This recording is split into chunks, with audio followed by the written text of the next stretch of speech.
to go into a Fields of Green update. Moats is going to be giving some details on that. And Moats, tell us, ECOSOC is not a sock made of hemp, right? No, it's not. We had some really good news this week. I'm just going to open up here because we actually tried a bit of the twisted lemon ripple before we started the show. And I've got it all written down so that I can get it right. The United Nations Economic and Social Council Committee on Non-Governmental Organizations. So, in other words, at the United Nations, there's a committee that NGOs can belong to so that civil society gets a voice when the United Nations is making all of these international guidelines and laws and things for what they are worth.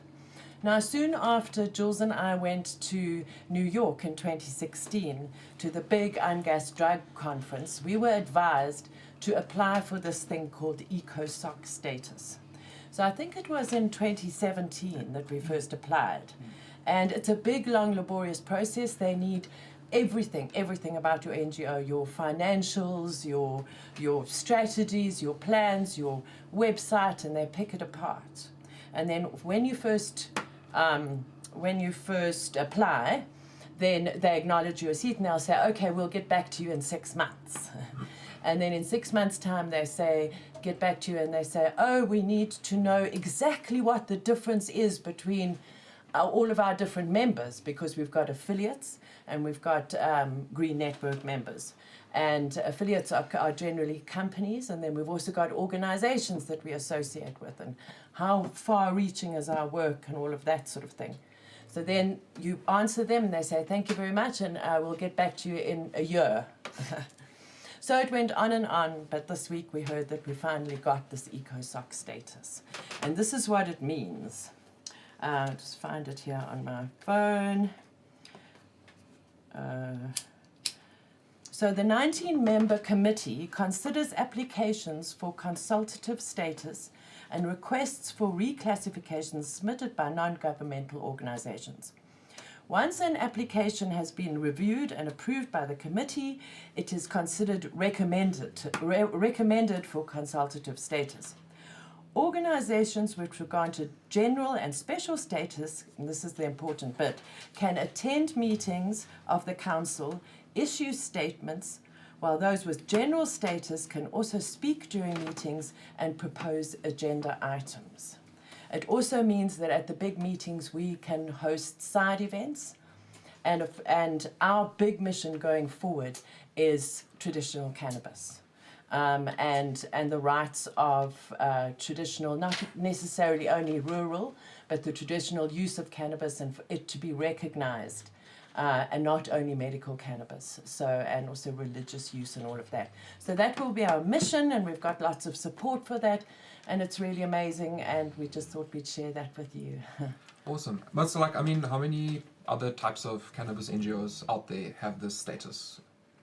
Well, that's also another little feather in our cap, because Fields of Green for All is the only cannabis-only NGO on that whole council. What? Now.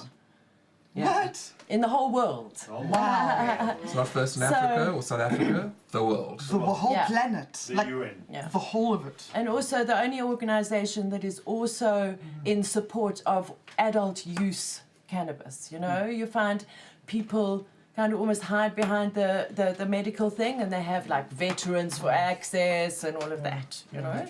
So we have always went in there guns blazing and said that we were about all four platforms and everything, and mainly because we've got our mates back home in mind, and so awesome.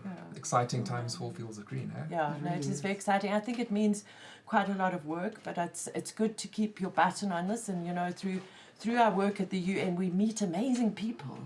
And then when these people travel to South Africa, they can come here and meet everybody, and we can all learn from each other, particularly people from the global south.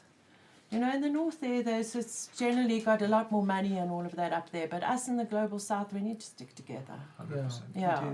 And then there was also a very interesting article in the Daily Maverick, and I'll just touch on it now, about how the developments in South Africa, as far as cannabis are concerned, as well as the developments in Morocco, are undermining the common position on cannabis in Africa, which is really, really good. So to our brothers and sisters in Morocco, who are also making progress with their legalization, as well as many other African countries, but they singled out us and Morocco, which was quite cool. More fire, all the kief growers up there in the Rift Valley and all of that, and we're disrupting things at the stuffy old UN. Yeah. Amazing. Awesome. Nice.